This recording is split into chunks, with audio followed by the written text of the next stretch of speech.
Hello everyone, welcome to the next episode. आज के इस वीडियो में हम बात करेंगे टाइम के बारे में। जैसे कि काफी सारे लोगों का डिमांड था कि टाइम पे एक वीडियो बना दो। हालांकि टाइम के बारे में हमने इससे भी दो चार वीडियो बनाए हैं, जिसको शायद आप लोगों ने देख ही लिया हो, लेकिन फिर भी काफी सारे लोगों का सवाल था कि टाइम के बारे में और डिस्कशन होनी चाहिए। तो ये है वो वीडियो जिसपे हम टाइम के बारे में बात करेंगे। टाइम एक ऐसा टॉपिक जिसमें सभी लोगों का इंटरेस्ट रहता है, एक ऐसा कंफ्यूजिंग टॉपिक, ऐसा मिस्ट्री है टाइम, जिसके बारे में आज तक हालांकि बहुत सारे लोगों को नहीं समझ आता। और हालांकि इसके बारे में हम समझ भी नहीं पाए हैं अच्छे से, लेकिन जितना हम समझ पाए हैं उसके बारे में हम बात कर सकते हैं। तो टाइम के बारे में आज हम बात करने जा रहे हैं, ठीक है। तो सबसे पहला सवाल आपसे मेरा ये होगा कि आपको अगर कोई पूछे टाइम क्या है तो आप क्या करते हो। अगर हमें कोई पूछे कि टाइम क्या है तो हम क्या करते हैं? हम क्या करते हैं, जाके घड़ी देखते हैं और घड़ी देख के बताते हैं कि टाइम ये हुआ है, वो हुआ है ना। जैसे 2 बजा है, 4 बजा है, 6 बजा है, ऐसे ऐसे हम कह देते हैं। लेकिन अगर ध्यान से देखोगे तो ये टाइम क्या है, इसका तो जवाब नहीं हुआ ना। कोई पूछे टाइम क्या है तो हमने बता दिया 2 बजा है।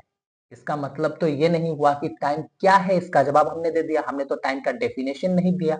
हमने बस टाइम का एक मेजरमेंट, एक मैग्नीट्यूड बता दिया है कि 2 बजा है ना। तो घड़ी क्या हुआ? घड़ी तो हुआ टाइम को मेजर करने का एक तरीका।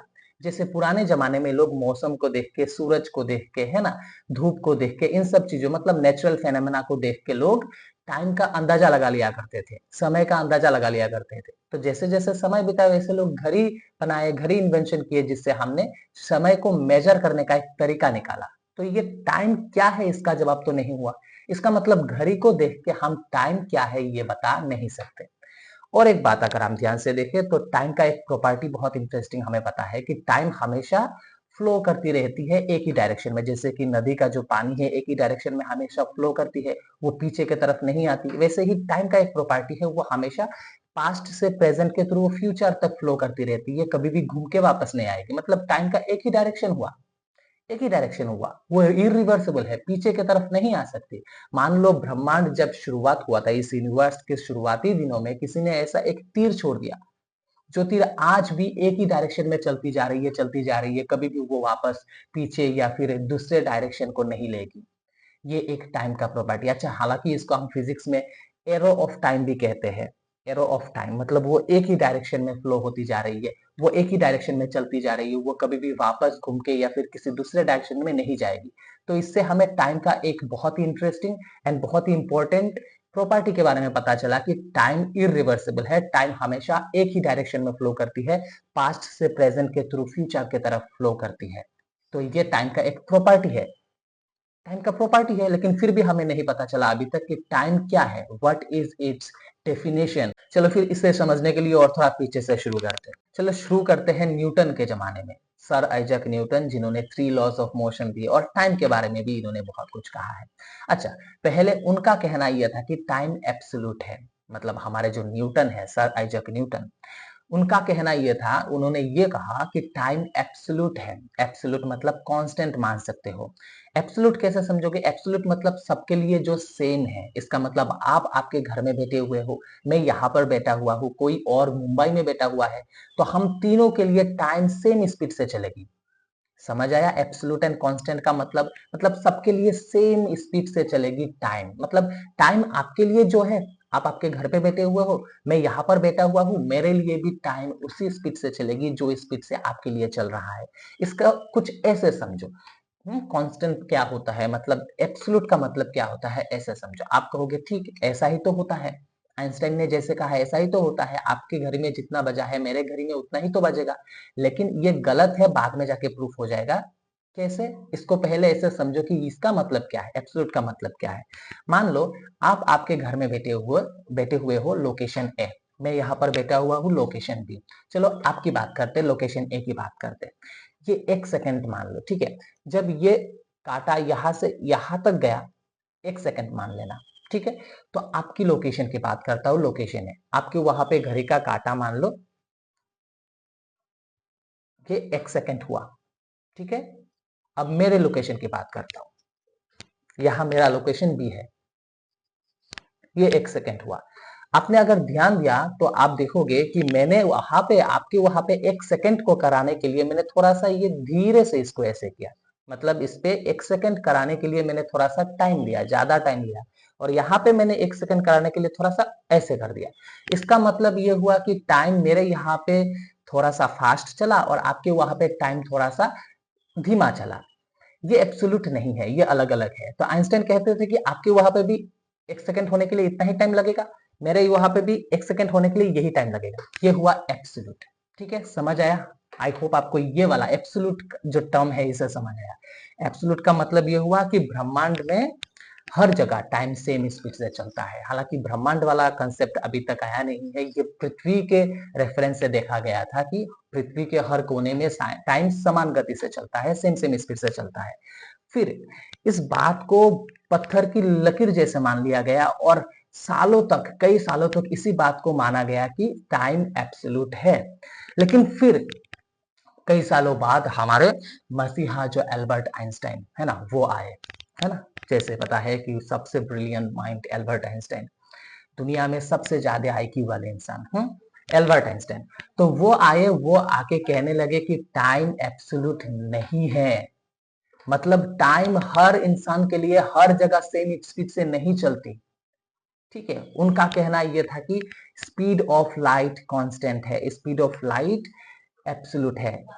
मतलब हमारे इस ब्रह्मांड का एक बहुत ही इंटरेस्टिंग सीक्रेट के बारे में हमें पता चल गया था। इस ब्रह्मांड का एक बहुत इंटरेस्टिंग सीक्रेट कि speed of light, velocity of light के बारे में हमें पता चल गया था कि इस स्पीड, इस ब्रह्मांड में कोई भी चीज, कोई भी इंफॉर्मेशन लाइट के स्पीड से ट्रेवल नहीं कर सकता।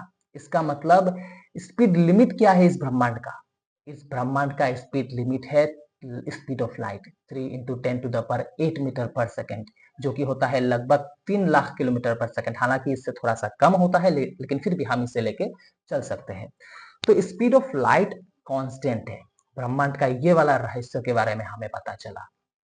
फिर आया ये वाला कॉन्सेप्ट कि अगर स्पीड ऑफ लाइट कांस्टेंट है, speed of something is constant, then हम टाइम के साथ खेल सकते हैं, टाइम को हम इधर उधर कर सकते हैं। टाइम एब्सोल्यूट नहीं है, टाइम रिलेटिव है। इसका मतलब टाइम आपके लिए, मेरे लिए, दूसरों के लिए सेम स्पीड से चले ये जरूरी नहीं है, टाइम अलग अलग हो सकता है। आपने ये वाला फॉर्मूला जरूर से देखा होगा। हालांकि इस वाले वीडियो में हम मैथमेटिक्स वाला पार्ट नहीं बात करेंगे। नेक्स्ट वीडियो में हम टाइम के बारे में और एक वीडियो लाएंगे जिसपे हम टाइम डायलेशन का मैथमेटिक्स पार्ट उस पर भी बात करेंगे। लेकिन आज मैथमेटिक्स पे बात नहीं करके उसको थोड़ा सा समझाने की कोशिश करता हूँ। आपने ये वाला फॉर्मूला जरूर देखा होगा, speed is equal distance divided by time. इस पे हम स्पीड ऑफ लाइट को कांस्टेंट मान रहे हैं क्योंकि ये है, स्पीड ऑफ लाइट को हम कांस्टेंट रखना पड़ेगा जो कि 3 लाख किलोमीटर पर सेकंड है। ये किसी भी ऑब्जर्वर के लिए सेम है। अब स्पीड ऑफ लाइट कभी रिलेटिव नहीं हो सकती, ये कांस्टेंट है, ये सभी ऑब्जर्वर के लिए, आपके लिए, मेरे लिए, इस ब्रह्मांड में हर एक जगह स्पीड ऑफ लाइट कांस्टेंट है, एक फिक्स्ड मीडियम में। ठीक है, फिक्स मीडियम में ध्यान रखना। अब ऐसा मत कह देना कि पानी में स्पीड ऑफ लाइट अलग होता है ना, दूसरे मीडियम में स्पीड ऑफ लाइट अलग। मैंने कहा है फिक्स्ड मीडियम में, वैक्यूम। अच्छा, speed is equal distance divided by time. अगर हमें स्पीड को कांस्टेंट रखना पड़े तो हम डिस्टेंस एंड टाइम के साथ खेल सकते हैं। डिस्टेंस ज्यादा हुआ तो टाइम ज्यादा लगने वाला है। ठीक है, अभी हमें पता चला कि टाइम एब्सोल्यूट नहीं है बल्कि टाइम रिलेटिव है। अब ये किस किस के ऊपर रिलेटिव है, किस किस के ऊपर डिपेंड करता है टाइम? ठीक है, पहला हुआ ग्रेविटी। इसका मतलब इस ब्रह्मांड में रखी सभी चीजों को, पहली बात तो आइंस्टाइन वाले जो रिलेटिविटी है ये पूरी ब्रह्मांड की बात करता है। जैसे कि हमारे न्यूटन भाई साहब, उन्होंने कहा कि टाइम एब्सोल्यूट है, उनके हिसाब से इस पृथ्वी को हम देख रहे थे, पृथ्वी के हर एक कोने को देख रहे थे। लेकिन पृथ्वी के बाहर भी तो जो दुनिया है, पृथ्वी के बाहर भी तो कितने सारे सेलेस्टियल बॉडी है। पूरे ब्रह्मांड की अगर बात करें तो वहां पे हमें पता चला कि टाइम एब्सोल्यूट नहीं है। तो ब्रह्मांड पे किसी भी जगह अगर कोई हैवी ऑब्जेक्ट है, हैवी ऑब्जेक्ट मतलब बहुत ज्यादा मास वाला ऑब्जेक्ट, बहुत ज्यादा मास अगर है तो स्पेस टाइम फैब्रिक बहुत ज्यादा बेंड होगा। स्पेस टाइम फैब्रिक बहुत ज्यादा बेंड होगा तो उसपे बहुत ज्यादा ग्रेविटी क्रिएट होगी।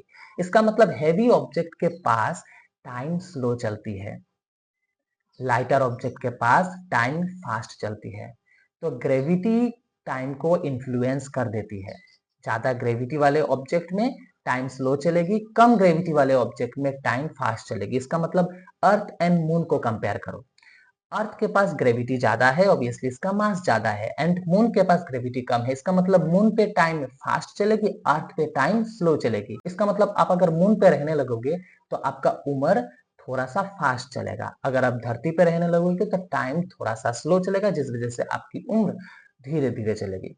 समझ आई ये बात। और दूसरा होता है स्पीड के साथ, आप जितना फास्ट मूव करते रहोगे टाइम आपके लिए उतना स्लो चलेगा। इसका मतलब कोई भी इंसान मान लो बैठा हुआ है, वो रेस्ट पे है, ठीक है, और एक इंसान है जो कि स्पीड ऑफ लाइट से मतलब close to the speed of light, हालांकि हम स्पीड ऑफ लाइट से चल नहीं सकते हैं, वहां तक हम पहुंच ही नहीं सकते। कैसे, इसके बारे में शायद आपको पता है, हमने बहुत बात किया है, तो उस पे नहीं जाते।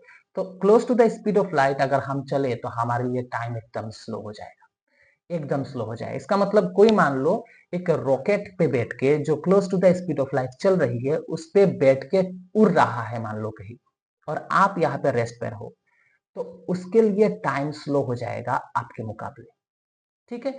उसने रॉकेट पर बैठ के 10 साल उड़ा मान लो, और आप रेस्ट पे हो। वो 10 साल वापस आके घूम के देखा कि यहाँ पे आपके लिए 100 साल बीत चुका है, आपके लिए 200 साल बीत चुका है, और उसके लिए सिर्फ 10 साल ही बीता है। इसका मतलब जो मूव कर रहा है, जो close to the speed of light move कर रहा है, उसके लिए सिर्फ 10 साल बीता, और जो रेस्ट पे था उसके लिए 100 150 साल बीत चुका है। इसका मतलब टाइम स्पीड के साथ भी चेंज हो रहा है। तो ये होता है टाइम डायलेशन, इसे कहते हैं टाइम डायलेशन। इन दोनों सिचुएशन का मैथमेटिक्स पार्ट हम देखेंगे नेक्स्ट वीडियो में, जिस पे हम मैथ्स के बारे में बात करेंगे, उस पे हम कैलकुलेट करके दिखाएंगे इसका एग्जैक्ट मैग्नीट्यूड कैसे निकाला जाए। हालांकि डायलेशन तो हुआ टाइम का, लेकिन कितना डायलेशन हुआ, है ना। मैंने कह दिया अगर आप 10 साल उड़ोगे तो यहाँ 150 साल, नहीं, ये एक्यूरेट नहीं है, मैंने एक एग्जाम्पल दिया आपको। तो अगर आप close to the speed of light, है ना, 10 साल उड़ते रहे, तो कितना साल बीतेगा जो रेस्ट में है उसके मुकाबले। तो इसका एग्जैक्ट मैग्नीट्यूड निकालने वाला भी फॉर्मूला डिराइव किया जा सकता है। इसका फॉर्मूला है जिसके बारे में हम नेक्स्ट वीडियो में बात करेंगे, ठीक है। चलो, ग्रेविटी वाला पार्ट कैसे टाइम इन्फ्लुएंस करती है इसे थोड़ा समझ ही लो। हाँ, ऐसे ही समझ सकते हैं हम लोग। ये स्पेस टाइम कर्वेचर है, स्पेस टाइम फैब्रिक है, जिसपे हमने हेवी ऑब्जेक्ट रख लिया, जिसने स्पेस टाइम में कर्वेचर प्रोड्यूस किया। ये एक स्पेस टाइम है, मान लो यहाँ पे कोई भी ऑब्जेक्ट नहीं है, तो ये स्पेस टाइम फैब्रिक प्लेन है, और यहाँ पे एक ऑब्जेक्ट है जिसकी वजह से स्पेस टाइम में एक कर्वेचर प्रोड्यूस हुआ है, मान लो ऐसे कर्वेचर प्रोड्यूस हुआ है। अब यहाँ पे अगर लाइट को ट्रेवल करना हो तो लाइट स्ट्रेट लाइन में ट्रेवल करेगी, स्ट्रेट लाइन। मान लो यहाँ लोकेशन ए है, यहाँ लोकेशन बी है, तो location A and location B से वो सीधा स्ट्रेट लाइन में ट्रेवल करेगी। अब यहाँ पे ले लो, ये है स्पेस टाइम फैब्रिक, थोड़ा सा बेंड हुआ है क्योंकि यहाँ पे एक हैवी ऑब्जेक्ट रखा हुआ है। तो यहाँ लोकेशन ए है, यहाँ लोकेशन बी है। तो यहाँ पे लाइट को ट्रेवल करने के लिए, यहाँ से वो यहाँ तक पहुंचने के लिए इस बैंड रास्ते को फॉलो करेगी। तो देखो, बैंड रास्ते को क्यों फॉलो करेगी, क्योंकि स्पेस टाइम फैब्रिक में ही लाइट ट्रेवल करेगी ना। तो यहाँ स्पेस टाइम फैब्रिक बैंड है, तो बैंड रास्ते से ही लाइट को ट्रेवल करना होगा। तो यहाँ पे स्पेस टाइम फैब्रिक बैंड नहीं है, तो लाइट स्ट्रेट लाइन में ट्रेवल कर रही है। ये यहाँ पे स्पेस टाइम फैब्रिक बैंड है, तो लाइट ट्रेवल करेगी ये। तो ऑब्वियसली सीधा आने में ज्यादा टाइम लगेगा, या फिर टेढ़ा आने में ज्यादा टाइम लगेगा। स्पेस टाइम फैब्रिक बैंड है, तो इस बैंड रास्ते को फॉलो करने में ज्यादा टाइम लगने वाला है, क्योंकि डिस्टेंस ज्यादा लगने वाला है ना। स्ट्रेट लाइन ये शॉर्टेस्ट डिस्टेंस हुआ। यहाँ पे अगर कर्व रास्ते को फॉलो करना पड़े तो यहाँ पे डिस्टेंस ज्यादा है, तो यहाँ पे डिस्टेंस कम है, यहाँ पे डिस्टेंस ज्यादा है। कर्व रास्ते को फॉलो करने में, अगर कहीं पे तुम्हें शॉर्टकट जाना है तो सीधा चलोगे ना, तो सीधा चलने में टाइम कम लगेगा, क्योंकि सीधा चल रहे हो तो शॉर्ट रास्ता हुआ। अगर टेढ़ा होके चलोगे तो उस पर डिस्टेंस ज्यादा होने की वजह से टाइम भी ज्यादा लगने वाला है। तो क्या समझे, ग्रेविटी वाले ऑब्जेक्ट में टाइम तुम्हारा ज्यादा लग रहा है, और सीधा वाले रास्ते में तुम्हारा टाइम कम लग रहा है। तो इस तरीके से ग्रेविटी टाइम को इन्फ्लुएंस कर देती है। समझ आया? आई होप आपको समझ आया। तो नेक्स्ट वीडियो में हम बात करेंगे टाइम डायलेशन का एग्जैक्ट मैग्नीट्यूड निकालने वाले फॉर्मूले के बारे में, ठीक है। आई होप आपको समझ आया। Thank you so much for watching this video.